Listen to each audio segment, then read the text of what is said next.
So our next speaker is coming to tell you about the IAU CPS position paper, Gyula, Józsa, or Josh. So over to you.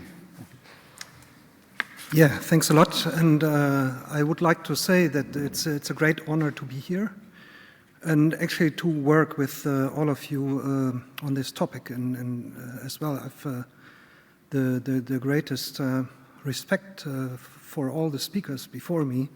So I hope I can halfway match this.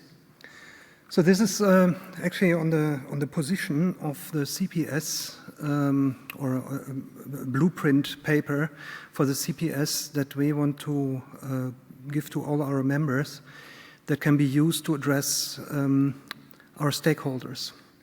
So far there is a list of participants, and I would really like to highlight Andrew, Richard, and Isabel, who have spent hours and hours and hours working on comments on this paper. So this is working package 1 of the CPS policy hub. So one of the big working packages that the policy hub was about to do. And if you want to start a policy paper, there are many considerations that you have to take into account, just like Andy outlined. For the whole policy making of our group, it's also, I mean, especially for a position paper, you have to know your stakeholders. So who are you addressing? Who do you want to talk with? What is actually the legal situation, such that you do not make a wrong statement? What are the core messages? So there must be a very, very simple core message that you have to convey. Then, if you want to be more detailed, what is the level of information that you give in such a paper? Information flow. You have to know your allies. You have to put the whole thing into a logical structure and find a narrative that you follow and that we all agree with. A narrative that states how we all think about the topic, what our view is, and that people should have. So the paper you have all been sent. If not, if you haven't seen that in the Slack, then maybe I should do it again. Or come to me, so it's basically visible to all of you.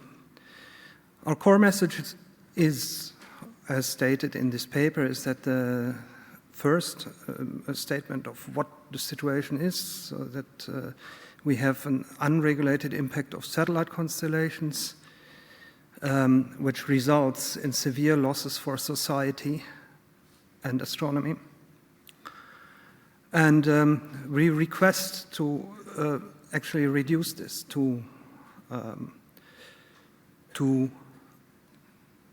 put us in a situation or conserve the situation as it is, or since already some developments have been negative for us and for society, to actually put it into a situation as it was before.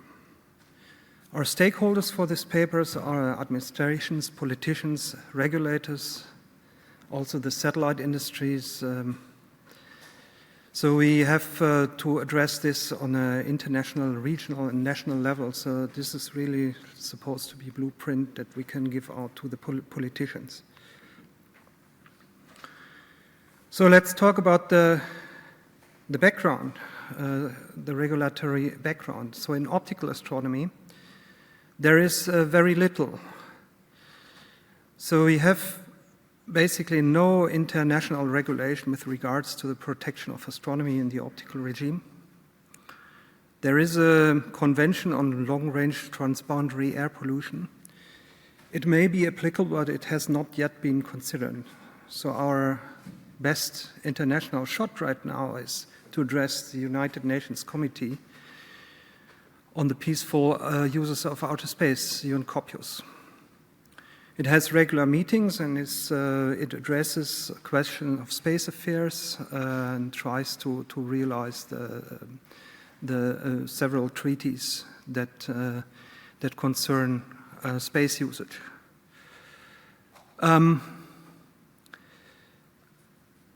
We, in the industry, we can directly talk to the stakeholders, SpaceX, OneWeb, Kuiper, whatever they are called. We also have NGOs at our site that we can operate with. But in principle, is what the situation that we have is that we start a little bit from scratch. We need to ask for voluntary protection as long as we can do this, as far as we can do this, from which we can then derive standards which then might converge in international space law or national space law. This is a back and forth. And this is actually the process that we like to establish in the optical regime. Now, with radio astronomy, the situation is slightly different. Radio astronomy is involved in one of the oldest UN, or in the oldest UN institutions, which is the International Telecommunication Union, in which the rules are very well defined. So you have, as Benjamin yesterday explained, you have frequency bands that are allocated to astronomy that are protected for astronomy. And but one has to know how we were operating to see what how satellites influence us as compared to it was before. So first of all, we have very little of the spectrum allocated to astronomy. So it's very clearly natural, because spectrum is a very rare resource, such that it really has been very carefully distributed among the users of the spectrum. So in the past, we had this geographical separation of transmitters and radio astronomy that helped, and this is suddenly gone.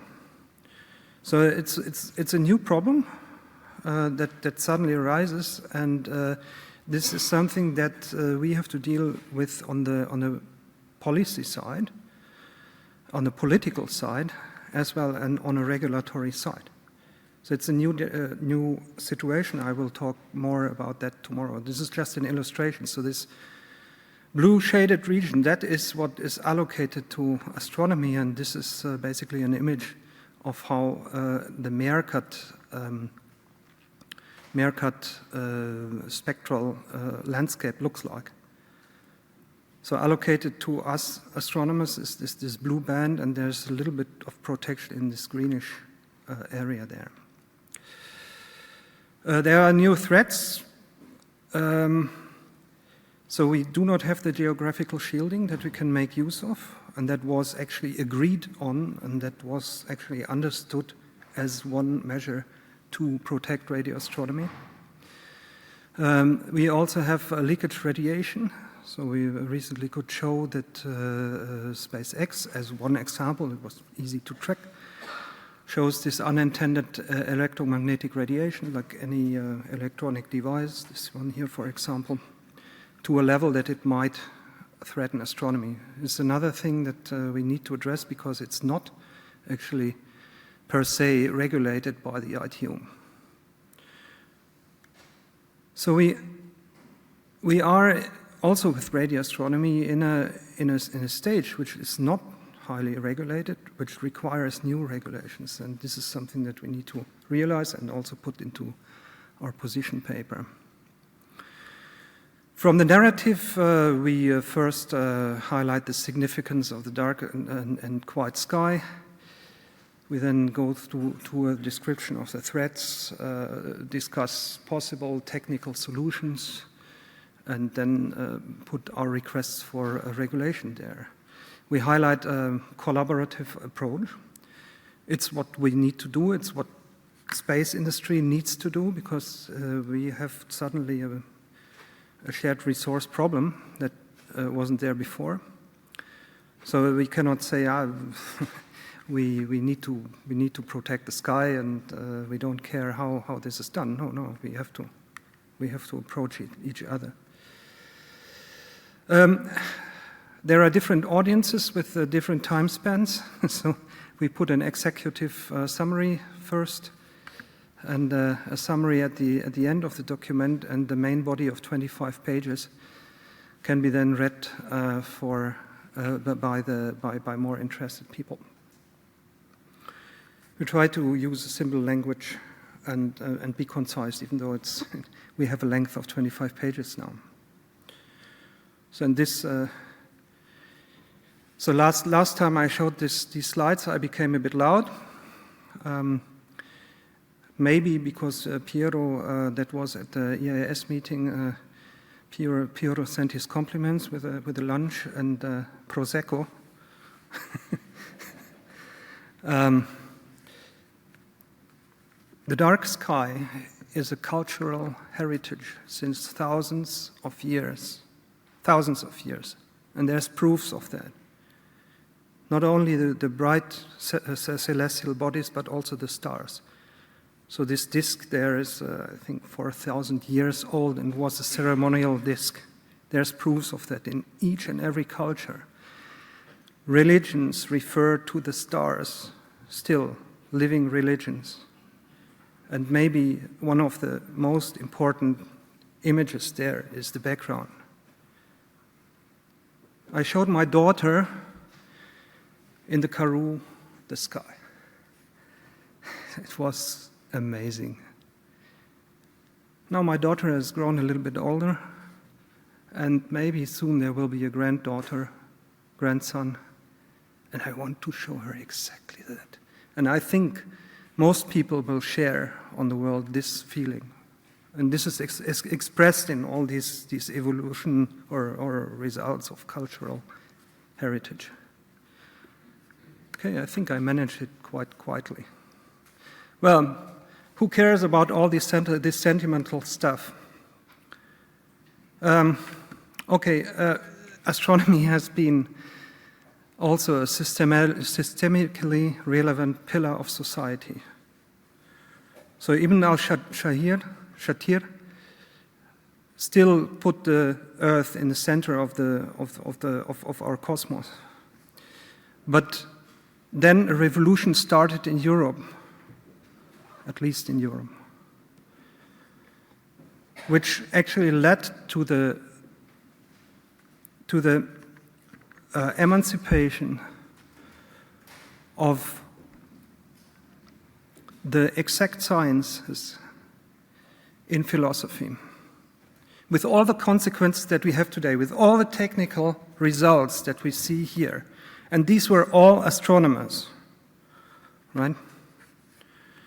Since I don't have too much time, this continues until today. So if we look at our view on the cosmos, physics would assume that we have this little 4% that we are operating in our physical world, while we astronomers prove that it's actually a little bit more. So in the past it was general relativity that no one knew what to do with, but today it may be these discoveries. Okay, so this is all theoretical. Let's talk about the technical impact. So technical offspring. Sorry? 2 minutes.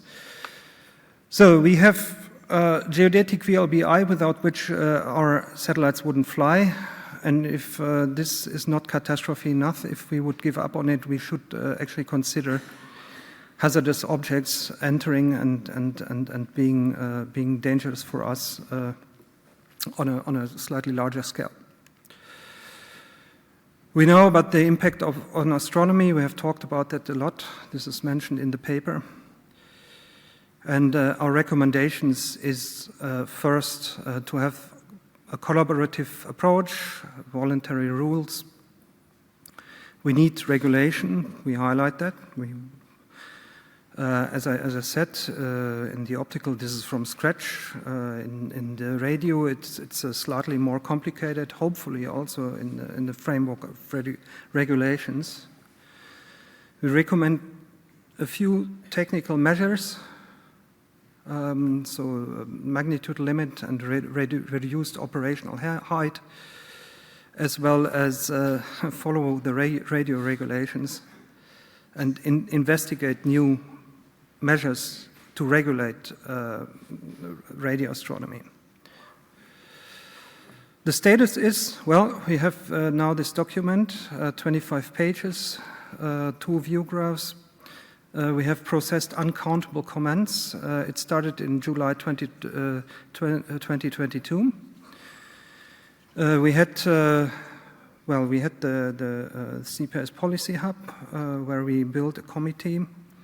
Then had some iterations by wider group, and then went back to the Policy Hub leads, and are now opening the document for further comments. Our hope is that we will be finishing this this year. It has already been used, so in many addresses.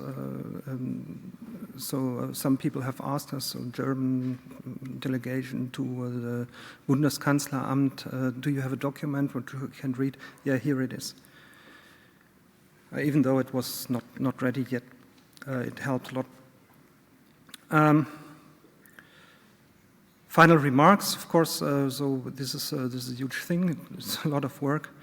We need convergence, so I apologize in advance if your comments aren't processed as in full. We are very grateful for all the comments that we got. All of them were useful, though. And with that, yeah, I invite you to read this document and provide comments, actually. Thank you.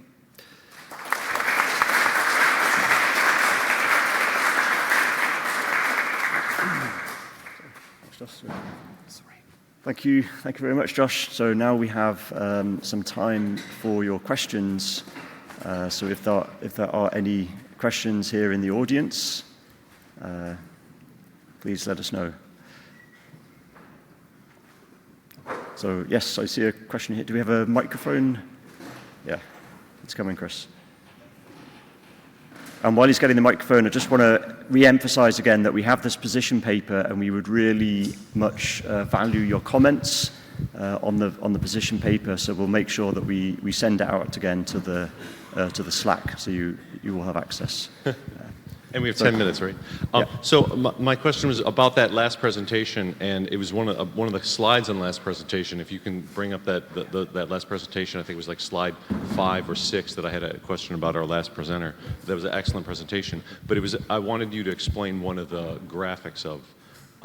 It seemed as though it was interference between. If you could bring it up, but it was like interference between different users of the space domain. So I think we're not going to bring it up, but what was the...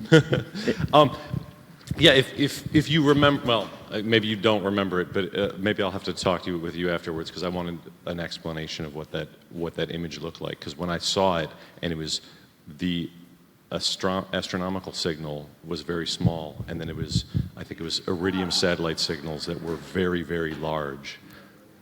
Yeah, you want to explain? Yeah, thanks a lot for this question. So this was an image of the signal of the Iridium satellite constellation, which is actually violating the rules since tens of since 2 decades and more. It demonstrates how strong these interfering signals, or no, these are not interfering signals. What was shown was the carrier signal right next to the strongest signal, strongest OH signal that we have in astronomy on the strongest source, just to demonstrate how strong the radio signal of a carrier, anthropogenic signal is compared to the astronomical signal. That was the strongest astronomical signal. Is that what you said? No, the astronomical signal was much smaller. You couldn't barely see But compared it. to other astronomical As signals? compared to the signal by iridium. Yeah.